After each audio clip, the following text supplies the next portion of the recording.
Support, dignity, and compassion have been the cornerstones of the Dennis and Donna Oldorf Hospice House of Mercy. In those 8 days that we were here, it was more than a building around us. And it wasn't a house, it was our home. For more than 10 years, the home has hosted thousands of families on 18th Avenue in a quiet Hiawatha neighborhood. You know, it's a tough time for everybody, but they just make you feel so much at home. It began as an idea born from in-home hospice care for Dennis Oldorf. Dennis came to our care with his cancer, and I visited his home, met the entire family, spent lots of time together talking about his care needs as the disease progressed and how hospice could be of support. Yeah, just the mention in passing, wouldn't it be great if we had a hospice house for Dennis to go to? And then the family, I believe, did a little bit of looking. Didn't ask for any, more information from me at the time, and then just saying, we're going to make it happen, because it really is a need for the community. A groundswell of signatures on a petition drive helped the Hospice House of Mercy gather momentum. Until that time, there was no other hospice house in Lynn County. And so they approached Daryl and me to be co-chairs.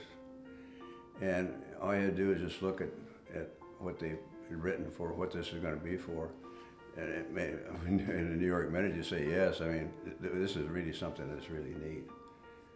People volunteered their homes and invited others in, and then they had people tell their story about hospice and what it meant. It sold itself, it really did. They put together a lawyer and an engineer, a Hawkeye and a Cyclone. I'm glad he put the Hawkeye first. Well, because you won this last year. But I mean, it's kismet. If you get a group like that to work together, this has got to be something that's really worthwhile for the community.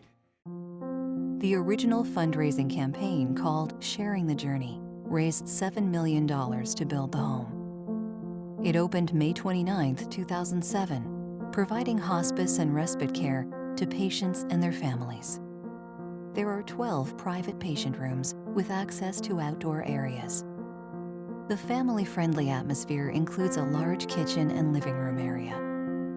There's a courtyard where families can enjoy natural surroundings. It serves as a bereavement center and hosts educational programs and community meetings. About 40 patients are served at the Hospice House of Mercy each month, with an average stay of 6 days. A team of medical staff, nurses, social workers, chaplains, dietitians, and therapists, including physical and occupational therapy, music therapy, massage therapy, and pet therapy, work together to provide a comprehensive approach to care. Trained volunteers, always in demand, are dedicated to going the extra mile.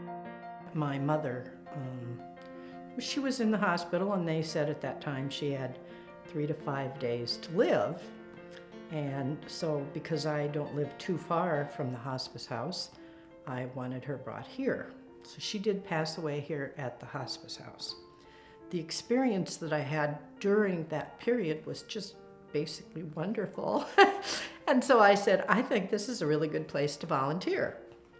They are there for both the patient and the family, because when they see a family member hurting, whether it's the pastoral care, whether it's the social worker, whether it's the nursing staff, everybody sympathizes, empathizes, they comfort them, they try to do whatever they can to help that family member and the patient deal with it, so that the experience for the family members turns out to be a good one.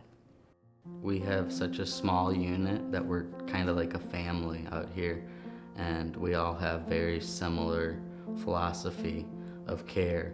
So I see it every day with all of my coworkers. I'm amazed by them every day. Grandma, she wasn't doing very good. At home, we took turns between all the family members, and Cassie would come, from 8 to noon, and then I would come from noon to 8 when Grandma went to bed. And, you come up here and it's just a relief. We all just came down to what we just couldn't do anymore and we needed extra help. There was one in particular nurse that really took good care, and he was just amazing. Any questions that you had, he was there to answer.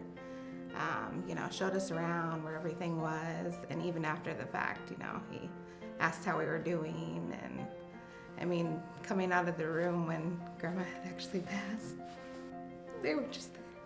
Just brings up memories. So you can't describe it. It was just unconditional love being here. It was very welcoming.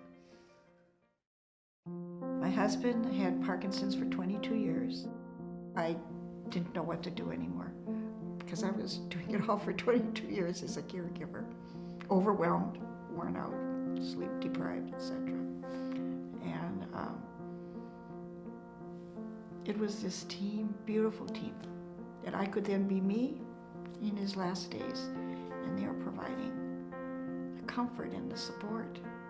Just walk in and the carpeting, the colors, this welcoming hallway with the different rooms. There was nothing cold or medical office or clinical, and a lot of machines around. Very soothing, very soothing. I give Stephen, with the help of the hospice house, the most wonderful days ending his journey on earth in the most dignified, cherishing, comforting, serene way that anybody would wish for a loved one to die. Surrounded by people who supported not only him, but myself and the family. I read the obits in the paper and I see Mercy, Hospice House of Mercy, and thank you. And I come out here and I'm just completely amazed at how well it's doing. This facility is absolutely beautiful, and there's great attention to detail. It's hard to express sometimes how you are feeling about an experience that is so great. I don't know how Mercy finds these people, but God bless them for it, because we need them. Our loved ones are going to die, and we need people to help us help our loved ones. I just want to say thank you for all of those people who have taken the time to make this come to be. For the Oldorf family and their vision, and then for those that continue to support it. Thank you.